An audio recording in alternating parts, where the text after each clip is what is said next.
বাবুল ওযুই লিকুল্লি সালাতিন, প্রত্যেক ফরজ নামাজের জন্য ওযু করা সংক্রান্ত বাব। এই বাবের অধীনে হযরত আনাস রাদিয়াল্লাহু তাআলা থেকে হাদিস বর্ণনা করা হয়েছে। তিনি বলেন, আন্না নবী সাল্লাল্লাহু আলাইহি সাল্লাম কানা ইয়াতাওয়াজ্জাউ লিকুল্লি সালাতিন তাহিরান আও গায়রা তাহিরিন।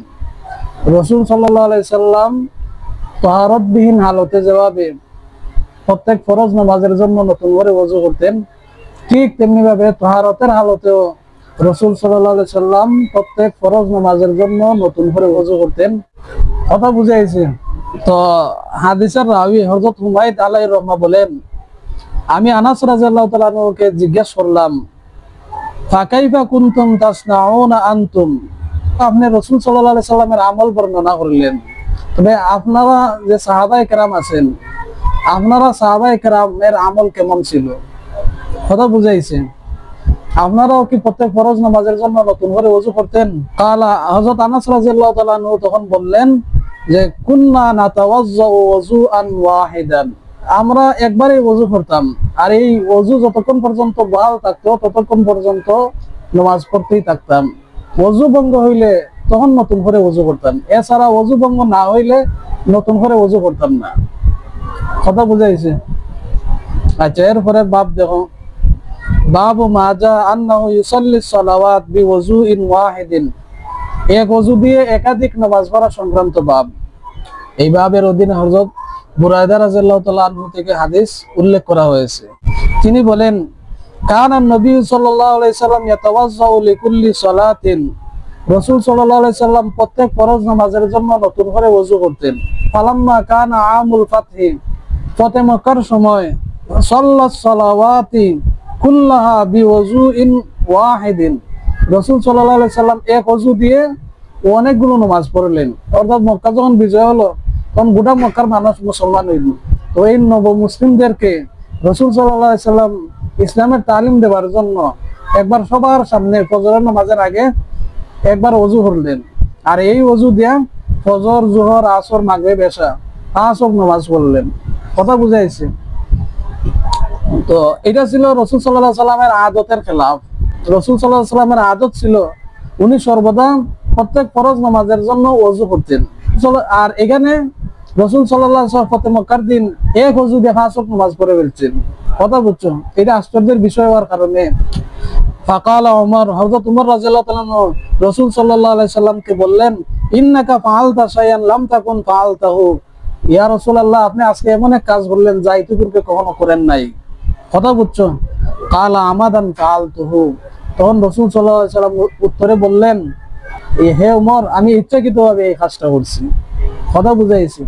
তো রাসূল সাল্লাল্লাহু আলাইহি সাল্লাম এক ওযু দিয়ে যেন একাধিক নামাজ পড়ছেন, এটা শুধু ফতহ মক্কার সময় করছেন বিষয়টা এমন নাই। ফতহ মক্কার আগে খয়বরের যুদ্ধের সময় করছেন, খন্দকের যুদ্ধের সময়ও এক ওযু দিয়ে একাধিক নামাজ পড়ছেন। কথা বুঝাইছে। তো এই দুই হাদিসের আলোকে ফুকাহায়ে কেরাম আলাইহিমুর রাহমা ওনারা বলেন যে এই প্রত্যেক ফরজ নামাজের জন্য নতুন করে ওযু করা, এটা রাসূল সাল্লাল্লাহু আলাইহি সাল্লামের উপর ফরজ ছিল ইসলামের সূচনাকালে। পরবর্তীতে এই বিধান খয়বর যুদ্ধে মনসুখ করা হয়েছিল। কথা বুঝাইছে। এরপর থেকে প্রত্যেক ফরজ নামাজের জন্য নতুন করে ওযু করা, এটা রাসূল সাল্লাল্লাহু আলাইহি সাল্লামের উপর মুস্তাহাব ছিল। কথা বুঝছো? আর রাসূল সাল্লাল্লাহু আলাইহি সাল্লাম যেন ফতহ মক্কার পরে, ফতহ মক্কার সময় বা খয়বর যুদ্ধের সময় বা খন্দকের যুদ্ধের সময় যেন রাসূল সাল্লাল্লাহু আলাইহি সাল্লাম এক ওযু দিয়ে একাধিক নামাজ পড়ছেন, এটা বয়ানে জাওয়াজের জন্য করছেন। মানে এক ওযু দিয়ে একাধিক নামাজ পড়া যেন জায়েজ আছে, এইটা বোঝানোর জন্য করছেন। কথা বুঝাইছে। এই জন্য ফুকাহায়ে কেরাম বলেন প্রত্যেক ফরজ নামাজের জন্য নতুন করে ওযু করা, এটা হলো মুস্তাহাব। এটা কি মুস্তাহাব, ফরজ ওয়াজিব নয়। কথা বুঝাইছে।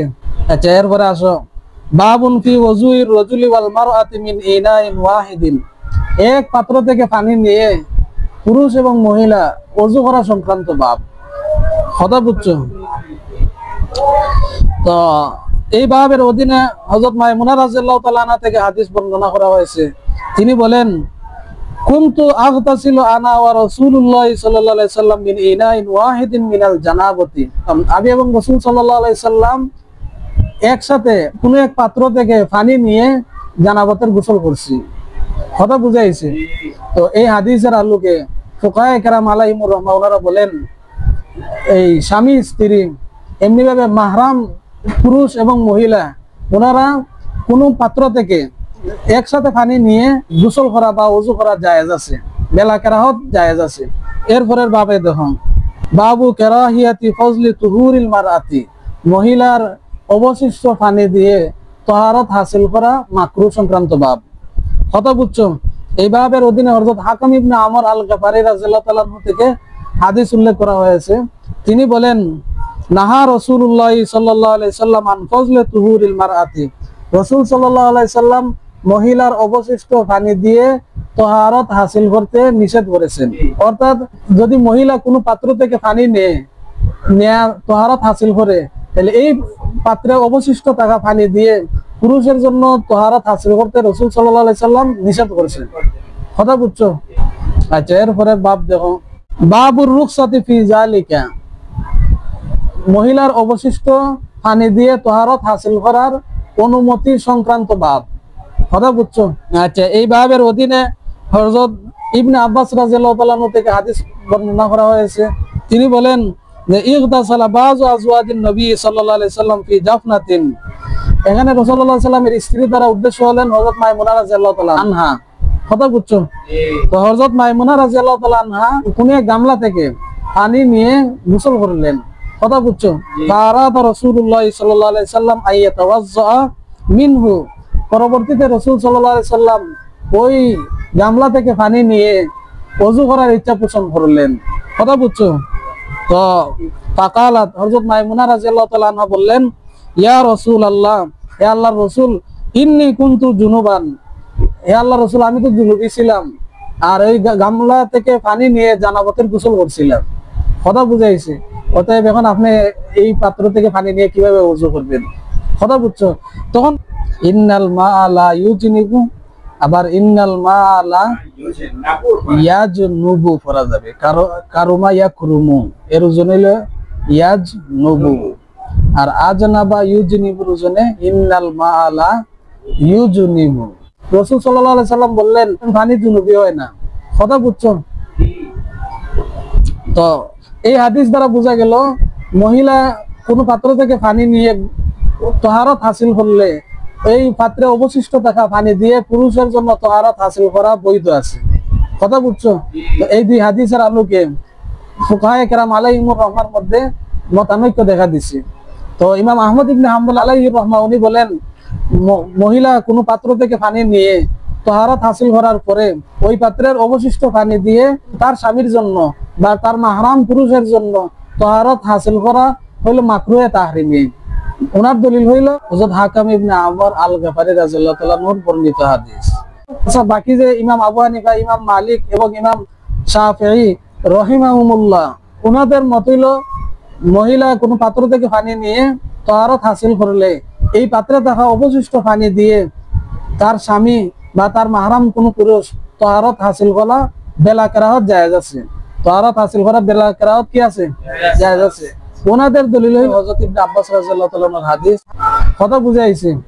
তো ইমাম আহমদ ইবনে হাম্বল আলাইহির রহমার দলিলের জবাব দিতে হইব। তো ইমাম আহমদ ইবনে হাম্বল আলাইহির রহমার দলিলের প্রথম জবাব হইল যে ওনার বর্ণিত হাদিস, উনি যে হাদিস দ্বারা দলিল দেন এই হাদিসটা হইল হাদিসে হাসান, আর আইমা সালাসা আলাইহিমুর রহমা যে হাদিস দ্বারা দলিল দেন এই হাদিসটা হইল হাদিসুন হাসানুন সহিহুন। আর উসুল হইল হাদিসে হাসান এবং হাদিসে হাসানুন সহিহুনের মধ্যে যখন তারুজ হবে তখন হাদিসে হাসানুন সহিহুনের তরজি হবে। কথা বুঝাইছে? এর প্রথম জবাব। দুই নম্বর জবাব হইল ইমাম আহমদ ইবনে হাম্বল আলাইহির রহমা যে হাদিস দ্বারা দলিল দিতেছেন এই হাদিসটা মনসুখ হয়ে গেছে, আর এর নাসিখ হলো আইমা সালাসা আলাইহিমুর রহমা যে হাদিস দ্বারা দলিল দেন সেটি। কথা বুঝাইছে? তিন নম্বর জবাব হইল হযরত হাকাম ইবনে আমর আল গাফারি রাদিয়াল্লাহু তাআলা আনহুর যে হাদিসের মধ্যে যে নিষেধ করা হয়েছে এই নহিটা হইল নহিয়ে তাশরীঈ নাই, বরং নহিয়ে ইরশাদি। নহিয়ে কি? ইরশাদি। কথা বুঝছো? 4 নম্বর জবাব হইল নাহা রাসূলুল্লাহ সাল্লাল্লাহু আলাইহি ওয়াসাল্লাম আন ফজলি তুহুরিল মারআ, এই যে আল মারআ আছে এই আল মারআর মধ্যে যে আলিফ লাম আছে এই আলিফ লামটা হলো আলিফ লাম আহাদে খারিজি। অর্থাৎ এখানে মহিলা দ্বারা উদ্দেশ্য হলো আজনবিয়া মহিলা, অপরিচিত মহিলা, অর্থাৎ গায়ের মাহরাম মহিলা যদি কোনো পাত্র থেকে পানি নেয়া তাহারত হাসিল করে এরপরে ওই পাত্রের অবশিষ্ট পানি দিয়ে কোনো অপরিচিত গায়রে মাহরাম পুরুষের জন্য তাহারাত হাসিল করা নিষেধ, কথা বুঝছো?